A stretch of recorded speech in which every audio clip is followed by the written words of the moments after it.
नमस्कार, आप देख रहे हैं अपना हरियाणा। मैं हूं आपके साथ अंकिता दुबे। बुलेटिन की शुरुआत राम मंदिर की खबर के साथ करेंगे, जिस पर आज सुप्रीम कोर्ट में अहम सुनवाई होनी है। पिछले साल सितंबर में कोर्ट ने इस केस की नियमित सुनवाई मामले में अहम फैसला दिया था और सुनवाई के लिए 4 जनवरी की तारीख दी थी।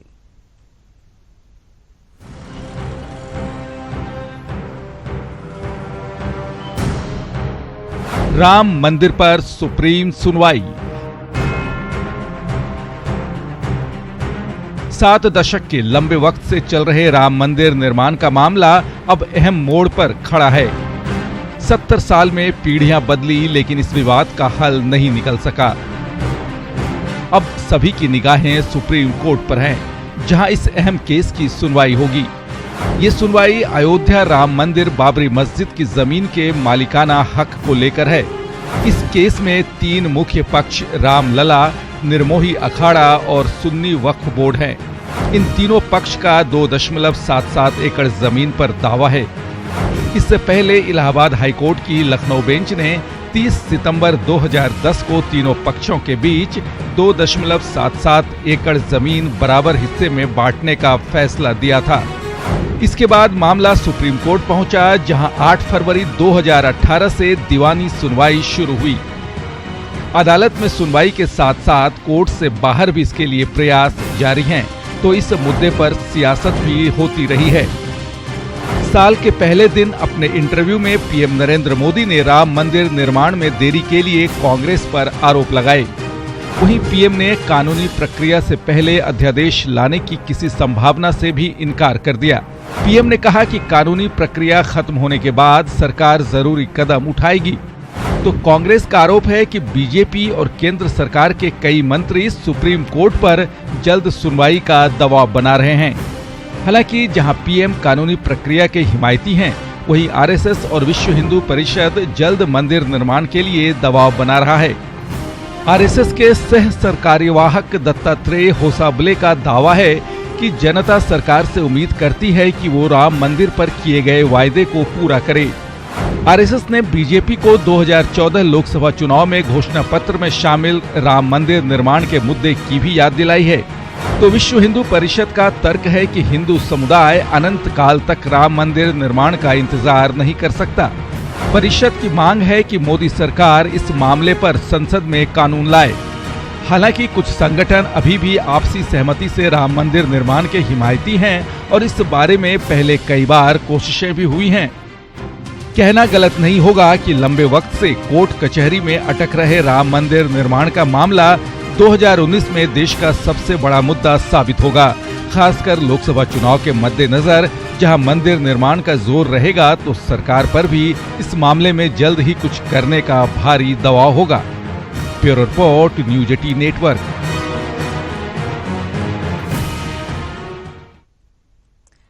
राम मंदिर के बाद अब बात राम का नाम बदनाम करने वाले पाखंडी बाबा राम रहीम की, जो कि एक बार फिर हरियाणा सरकार के लिए सिरदर्द बन गया है। दरअसल पत्रकार रामचंद्र छत्रपति मर्डर केस में पंचकुला की सीबीआई कोर्ट 11 जनवरी को फैसला सुना सकती है। कोर्ट ने फैसले के दिन राम रहीम को कोर्ट में पेश करने को कहा है और ऐसे में सरकार कोर्ट से अपील कर सकती है कि राम रहीम की पेशी वीडियो कॉन्फ्रेंसिंग के जरिए की जाए। हालांकि प्रशासन और सरकार फैसले से पहले अपनी तैयारियों में जुट गई है।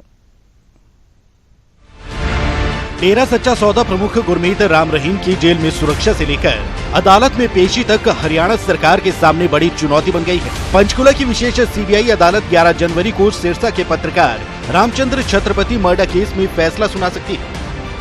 दोनों पक्षों की जिरह के बाद अदालत की प्रक्रिया पूरी हो चुकी है। लिहाजा अदालत ने 11 जनवरी को डेरा सच्चा सौदा प्रमुख गुरमीत राम रहीम सिंह को व्यक्तिगत तौर पर पेश करने के निर्देश जारी किए हैं।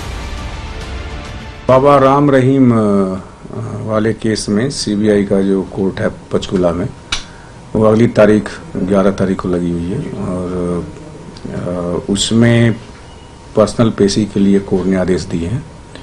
इसके बारे में हमने समीक्षा की कि इसके तहत क्या कानून व्यवस्था की स्थिति उत्पन्न हो सकती है और उसके लिए हमें क्या इंतजाम करने हैं और इसके और क्या विकल्प हो सकते हैं।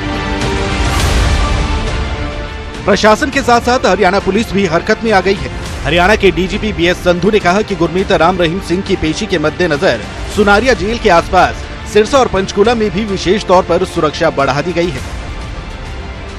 हाँ, ऐसा है कि जो सुनारिया जेल हैं और पंचकूला कोर्ट है, उसका आज ही से हमने जो है वहाँ पे सुरक्षा व्यवस्था को बढ़ाया गया है। पुलिस फोर्स को सुनारिया में भी एक्स्ट्रा भेजी गई है और पंचकूला में भी और सतसा में भी, तीनों जगहों पे अभी हम लोग जो है सुरक्षा की दृष्टि से पुलिस बल को बढ़ा रहे हैं। इसके साथ साथ 11 तारीख की, जैसे कि होम सेक्रेटरी साहब ने बताया है, ये कानूनी प्रक्रिया को भी जारी कर रहे हैं कि क्या जो है वो जो पेशी है वो वीडियो कॉन्फ्रेंसिंग के थ्रू या कोर्ट वहां से हो सके, वो सभी लीगल पहलुओं पे बातचीत हो रही।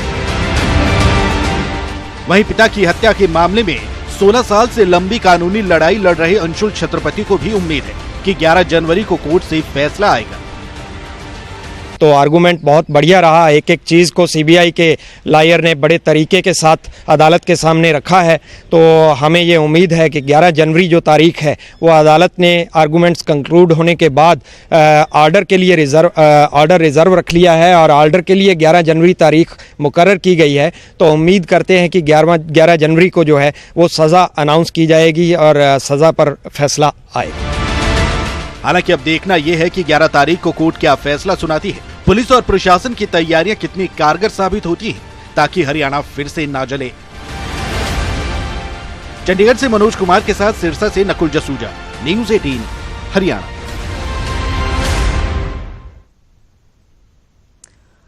नया साल शुरू होते ही 2019 के सियासी दंगल का काउंटडाउन भी शुरू हो गया है और ऐसे में प्रधानमंत्री मोदी ने भी गुरुवार को लोकसभा चुनाव का शंखनाद कर दिया और इसके लिए प्रधानमंत्री मोदी ने पंजाब को चुना, जहां गुरदासपुर में जनसभा को संबोधित करते हुए अपनी सरकार की उपलब्धियां गिनवाई और विरोधियों को खरी खरी सुनाई। जिनका इतिहास राष्ट्रीय सुरक्षा से खिलवाड़ रहा हो और जो आज भी देश के सैनिकों और सेना को कमजोर करने के लिए झूठ फैला रहे हो, जिनका इतिहास सिर्फ एक परिवार के जयगान का रहा हो और जो आज भी वंदे मातरम और भारत माता की जय का विरोध कर रहे हो, रोक लगा रहे हो, जिनका इतिहास हजारों सिख भाई बहनों को बेरहमी से हत्या का हो, जो आज भी दंगों के आरोपियों को मुख्यमंत्री पद का पुरस्कार दे रहे हो, उन लोगों से पंजाब समेत पूरे देश को सतर्क रहने की जरूरत है। 2008-9 में कांग्रेस ने जब किसानों को कर्ज माफी का वादा किया और चुनाव में वोट बटोर लिए, लेकिन कर्ज माफी हुई सिर्फ 6 लाख करोड़ के सामने सिर्फ 60,000 करोड़। गिने कुछ किसानों को इसका लाभ हुआ और बाकियों के खिलाफ कर्ज के नाम पर पुलिस के वारंट निकले हैं, किसान को घर छोड़ करके भागना पड़ रहा है। ये कर्नाटक का हाल करके रखा। अगर कांग्रेस का दावा सही है तो 1.5 साल में सिर्फ 3400 करोड़ कर्ज माफी कांग्रेस के लिए पंचवर्षीय योजना है क्या?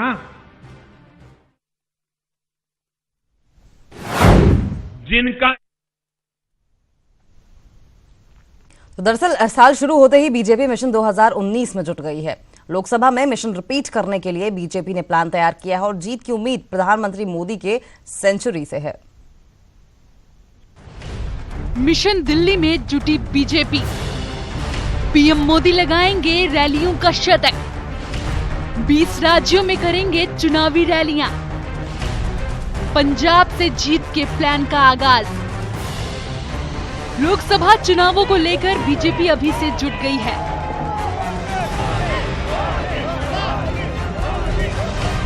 और बाकायदा बीजेपी ने प्लान भी तैयार कर लिया है।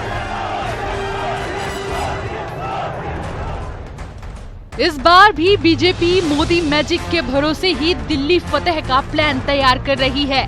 बीजेपी ने आम चुनाव के ऐलान से पहले जीत का प्लान तैयार किया है। ये देश बदला जा सकता है, जिसके मुताबिक पीएम मोदी 20 राज्यों में 100 रैलियां करेंगे और इसका आगाज पीएम मोदी ने पंजाब से कर दिया है।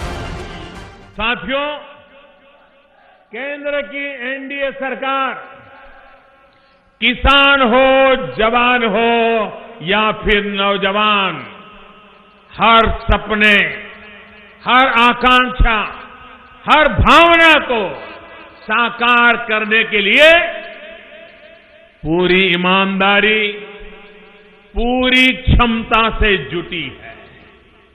लेकिन कांग्रेस सिर्फ और सिर्फ झूठ और धोखाधड़ी की राजनीति कर रही है। अपनी सरकार की उपलब्धियां जनता तक पहुंचाने के लिए पीएम मोदी देश भर में रैलियां करेंगे।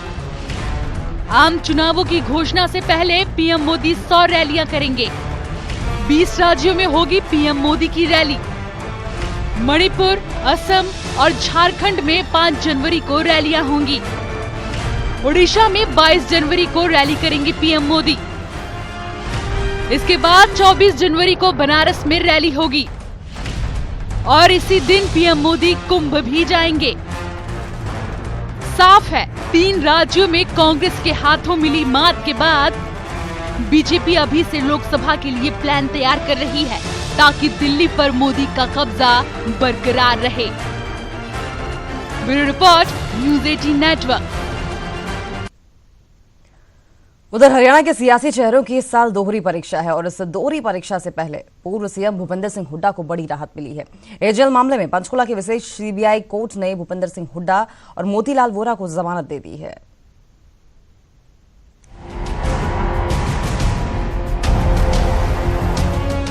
पूर्व मुख्यमंत्री भूपेंद्र सिंह हुड्डा और कांग्रेस नेता मोतीलाल वोरा को एजेएल मामले में राहत मिली है। पंचकुला की विशेष सीबीआई कोर्ट से पूर्व सीएम हुड्डा और मोतीलाल वोरा को जमानत मिल गई है। सीबीआई ने अपनी चार्जशीट में दोनों को आरोपी बनाया है। गुरुवार को सुनवाई के दौरान दोनों ही नेता सीबीआई कोर्ट में पेश हुए। आज भी कोर्ट ने समनी की हुई थी, तो उसमें वोरा साहब और हुड्डा जी को संबंध थे, तो वो अपीयर हुए और after that we move bail application, regular bail application. उसके ऊपर आर्ग्यूमेंट हुआ। उसके बाद कोर्ट ने आर्ग्यूमेंट सुनने के बाद हमें बेल ग्रांट कर दी और उसके बाद नेक्स्ट डेट इसमें लगा दिया है। दरअसल भूपेंद्र सिंह हुड्डा पर नेशनल हेराल्ड के स्वामित्व वाली कंपनी एजेएल को पंचकुला में प्लॉट आवंटित कर प्रदेश सरकार को राजस्व घाटा पहुंचाने का आरोप है। ये प्लॉट पूर्व सीएम भूपेंद्र सिंह हुड्डा के कार्यकाल में फिर से आवंटित किया गया था। तत्कालीन मुख्यमंत्री होने के नाते उस वक्त भूपेंद्र सिंह हुड्डा हरियाणा शहरी विकास प्राधिकरण के चेयरमैन थे, वहीं मोतीलाल वोरा एजेएल के चेयरमैन थे। पूर्व सीएम भूपेंद्र सिंह हुड्डा पर आरोप है कि सीएम रहते हुए हुड्डा ने एजेएल को 2005 में 1982 के दरों पर प्लॉट अलॉट करवाया था। 5-5 लाख की है मिस्टर मोतीलाल वोरा और मिस्टर डीएस हुड्डा, तो उन दोनों की बेल हुई है। इसमें चालान की कॉपी दे दी गई है? हाँ, इसमें चालान की कॉपी आज प्रोवाइड कर दी है और नेक्स्ट डेट इसमें 6 फरवरी कोर्ट ने फिक्स कर दी। हुड्डा को जमानत मिली तो मनोहर के मंत्री ने भी इस पर अपनी प्रतिक्रिया दी। कृषि मंत्री ओपी धनखड़ ने कहा कि कांग्रेस के बहुत से नेता जमानत पर हैं, देखते हैं कब तक जमानत पर रहते हैं। देखिए, बहुत सारे लोग कांग्रेस पार्टी की जमानत पर हैं, ऊपर के भी हैं, यहाँ के भी हैं। जमानतें बढ़ती जा रही हैं। अब जमानतें कितने दिन के लिए मिलती हैं, कितने दिन जो है वो ये प्रचार प्रसार में समय दे पाते हैं, लेकिन ये निर्णय तो न्यायालय और जांच एजेंसियों के हाथ में रहता है। काबिले गौर है कि अदालत ने मोतीलाल वोरा और भूपेंद्र सिंह हुड्डा को पिछली सुनवाई में पेश होने को कहा था और वो गुरुवार को कोर्ट में पेश भी हुए। इसके बाद उनके वकील ने जमानत याचिका दी, जिसे अदालत ने स्वीकार कर लिया। मामले की अगली सुनवाई 6 फरवरी को मुकर्रर की गई है। पंचकुला से तारा ठाकुर के साथ चंडीगढ़ से मनोज कुमार, न्यूज़ 18 हरियाणा। वहीं दिल्ली में गुरुवार को बीजेपी चुनाव समिति की बैठक हुई। बैठक में जींद उपचुनाव को लेकर चर्चा हुई और बैठक के बाद कैबिनेट मंत्री ओम प्रकाश धनखड़ ने जानकारी दी कि शुक्रवार को वो और सुधा यादव जींद जाएंगे। ये दोनों नेता उम्मीदवारों से बातचीत के अलावा कार्यकर्ताओं और आम लोगों का भी नब्ज टटोलने की कोशिश करेंगे और उसके बाद एक रिपोर्ट तैयार कर संगठन को दी जाएगी। और इस मौके पर उन्होंने ये भी कहा कि ये भी जानकारी दी है कि पूर्व मंत्री मांगेराम गुप्ता ने बीजेपी में शामिल होने की इच्छा जाहिर की है। 2 वरिष्ठ नेताओं को पर्यवेक्षक के रूप में तय किया है, जिसमें भारतीय जनता पार्टी की राष्ट्रीय सचिव पूर्व सांसद सुधा यादव जी और हरियाणा प्रदेश के वरिष्ठ नेता सरकार में मंत्री ओम प्रकाश धनखड़ जी ये जींद जाकर वहाँ की जो कार्यकर्ताओं की राय है, अन्य परिस्थितियां हैं, सारी जो स्थिति है उसकी रिपोर्ट वो सौंपेंगे और उसके बाद एक पैनल बना करके केंद्रीय नेतृत्व को दिया जाएगा। इनेलो की जन अधिकार यात्रा गुरुवार को करनाल पहुंची और इनेलो नेता अभय चौटाला असंध हलके में 7 से 8 गांव का दौरा करेंगे। इनेलो एसवाईएल समेत कई मुद्दों को लेकर यात्रा कर रही है। हालांकि इस दौरान अभय चौटाला ने कहा कि जींद उपचुनाव के लिए वो 9 तारीख को प्रत्याशी का ऐलान करेंगे। साथ ही उन्होंने ये भी दावा किया कि जनता इनेलो बीएसपी गठबंधन का ही साथ देगी और इस दौरान उन्होंने केंद्र और प्रदेश सरकार पर भी निशाना साधा। 9 तारीख को अपना कैंडिडेट डिक्लेयर करेंगे। बहुजन समाज पार्टी और इंडियन नेशनल लोकदल पार्टी इस चुनाव को मिल करके लड़ेगी। न केवल चुनाव लड़ेंगे बल्कि चुनाव जीतेंगे, क्योंकि लोगों का मैंडेट हमारे साथ है। जींद चौधरी ओम प्रकाश चौटाला की कर्म भूमि रही है। चौधरी ओम प्रकाश चौटाला ने हमेशा जींद को महत्व दिया, चाहे नरवाना से चुनाव लड़के दिया, चाहे उचाना से लड़कर के दिया। लेकिन इस उपचुनाव के अंदर भी जींद के लोग गठबंधन के उम्मीदवार को बड़े भारी मतों से जिताने का काम करेगा।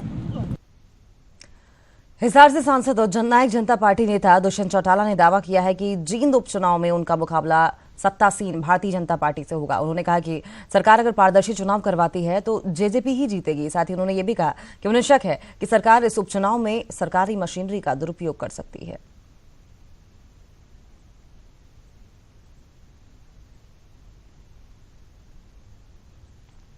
वहीं दुष्यंत ने यह भी कहा कि जननायक जनता पार्टी सिंबल पर चुनाव लड़ने के लिए पूरी तरह से तैयार है और इस सिलसिले में उन्होंने चुनाव आयोग से आग्रह किया है कि अगर जेजेपी को पार्टी सिंबल अलॉट नहीं होता है तो भी चुनाव में उम्मीदवार जरूर उतारेंगे।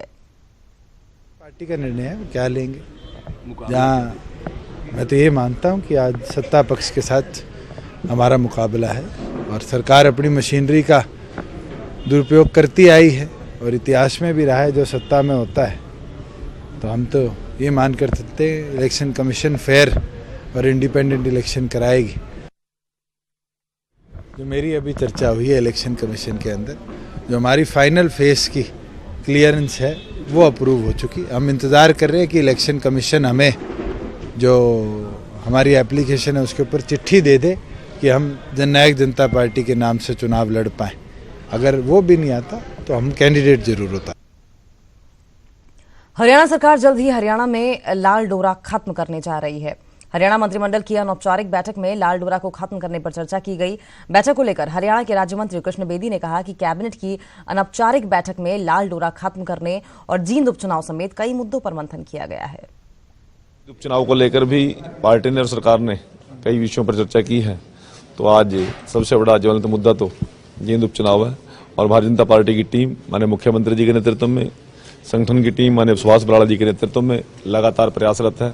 हमने पिछले 4 साल के कार्यकाल के अंदर लगातार किसान, मजदूर, व्यापारी, कर्मचारी सभी के हितों के हमने बहुत से काम किए हैं और जिस प्रकार से 5 नगर निगम मेयर के चुनाव का रिजल्ट आया और उस नगर निगम चुनाव के अंदर जिस प्रकार से भारतीय जनता पार्टी ने क्लीन स्वीप किया और एक बम्पर जीत प्राप्त की है, हम अवश्य ही आश्वस्त हैं। बहुत से पूर्व विधायक, बहुत से पूर्व मंत्री, बहुत से कई पार्टियों के कार्यकर्ता हमारे संपर्क में और शीघ्र ही बहुत से लोग भारतीय जनता पार्टी को ज्वाइन करेंगे और हरियाणा के अंदर पहली बार विपक्ष बिखरा हुआ है, मुद्दा विहीन विपक्ष है और जिस प्रकार का टकराव और आपसी उनकी लड़ाई है, मैं नहीं समझता कि कोई कार्यकर्ता उनके साथ लंबे समय तक चलने की स्थिति में है।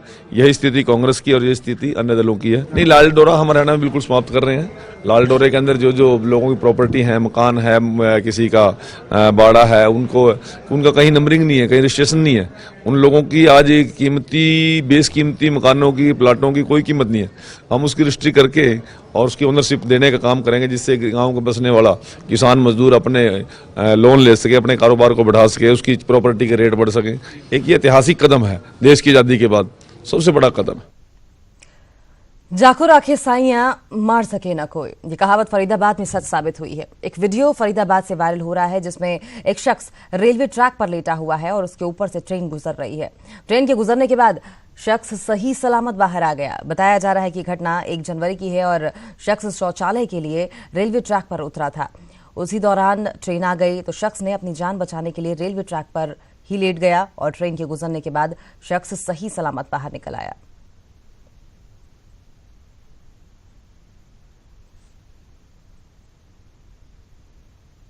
9 बजे की घटना है। यूपी संपर्क क्रांति एक्सप्रेस प्लेटफॉर्म नंबर 3 से जा रही थी और उसके पीछे ठीक बगल वाली जो लूप लाइन है, ये दूसरी लूप लाइन उसको बोलते हैं, उस पर एक मालगाड़ी खड़ी थी। एक यात्री यहाँ परिवार के साथ प्लेटफॉर्म नंबर 3 पर बैठा हुआ था, उसको टॉयलेट आई और वो टॉयलेट करने चला गया और जैसे ही यूपी संपर्क क्रांति एक्सप्रेस पास हुई तो वो मालगाड़ी के नीचे फंस गया। जैसे ही ट्रेन चली तो लोगों ने शोर मचाया, उसको बोला कि आप सीधे जो है उस पर लेट जाओ। वो बंदा लेट गया और पूरी की पूरी मालगाड़ी उस पर से पास हो गई। रेवाड़ी में इन दिनों पिटाई का एक वीडियो वायरल हो रहा है और इस मामले में आम आदमी पार्टी के जिला अध्यक्ष संदीप यादव को गिरफ्तार कर लिया गया है। दरअसल सोशल मीडिया पर पिटाई का एक वीडियो वायरल हो रहा है। वीडियो में कुछ लोग एक शख्स की पिटाई करते दिखाई दे रहे हैं। वीडियो के साथ मैसेज में दावा किया गया है कि राज्य मंत्री बनवारी लाल की जनता ने पिटाई कर दी है।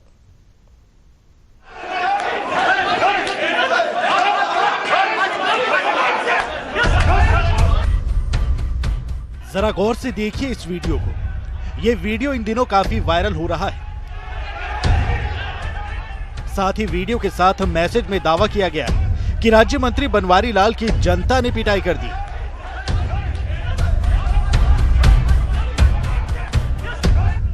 बताया यह भी जा रहा है कि यह वीडियो बावल पंचायत का है, जहां राज्य मंत्री बनवारी लाल की पिटाई की गई।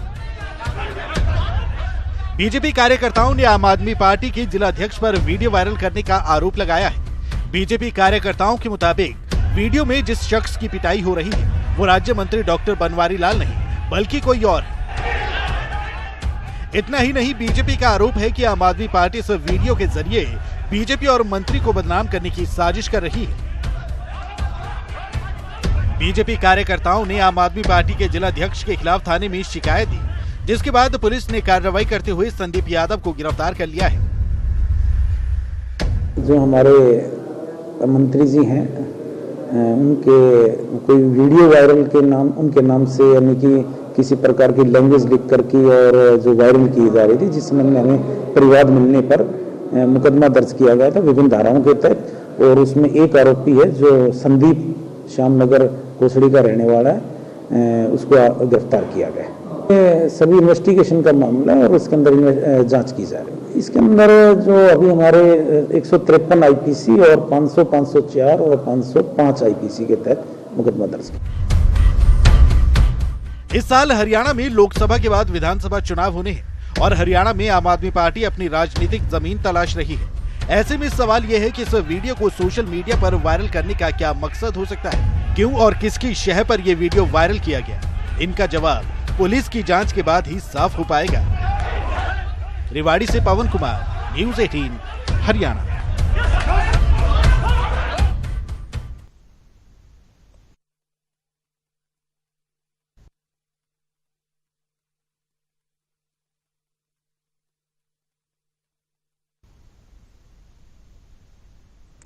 कामधेनु गाय के बारे में तो आपने खूब सुना होगा, लेकिन क्या कभी कामधेनु गाय को देखा है? अगर नहीं तो करनाल से यह रिपोर्ट आपको देखनी चाहिए, जिसे देखकर आप भी चाहेंगे कि काश ये गाय आपके पास भी होती है। ये गाय ब्रीड चैंपियन है। ये गाय हर पशुपालक के लिए सपने की तरह है। जिस प्रतियोगिता में गई वहीं रामकिशन का सिर गर्व से ऊंचा करवा दिया। पिछले दिनों झज्जर में राज्य पशुधन प्रदर्शनी में चैंपियन बनी और 2,81,000 का इनाम अपने नाम किया।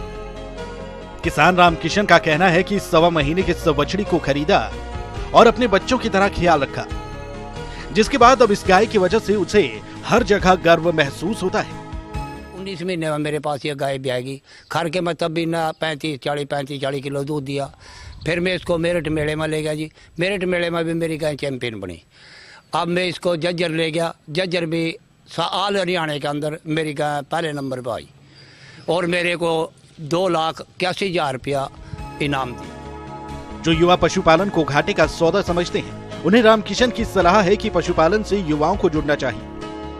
खेती और पशु किसान की पहचान होते हैं। बहरहाल ये गाय बेशक हर प्रतियोगिता जीतती है, पशुपालकों के लिए कामधेनु से कम नहीं, लेकिन इसके पीछे रामकिशन की मेहनत को नहीं नकारा जा सकता, जो सभी पशुपालकों के लिए प्रेरणा से कम नहीं। करनाल से नमनदीप सिंह, न्यूज़ 18 हरियाणा। और वहीं गोहाना में बिजली निगम की लापरवाही लोगों पर भारी पड़ रही है। निगम की ओर से लगाए गए ट्रांसफार्मर अब परेशानी का सबब बन गए हैं। कैसे, आप इस रिपोर्ट में देखिए और फिलहाल के लिए इस बुलेटिन में मुझे दीजिए इजाजत। नमस्कार।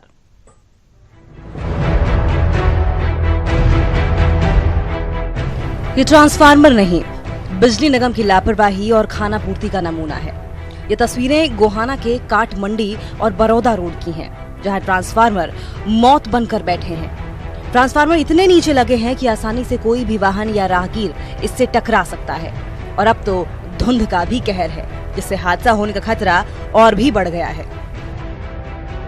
ट्रांसफार्मर नीचे हैं और दुकानों के बिल्कुल आगे हैं। यहाँ लोहे का और गाटर का सरिये का काम है। सभी हर वक्त हादसा होने का भय बना रहता है। लेबर वाले गाटर उठावे, इनमें टकराने का भय है, तो करंट का हादसा भी है। नंबर 2, ये ट्रांसफार्मर बिल्कुल रोड पे हैं। दुकानों के आगे इनको यहाँ से हटवाया जाए और कहीं शिफ्ट किया जाए। इतना ही नहीं, इन ट्रांसफार्मरों पर कोई सुरक्षा नहीं है।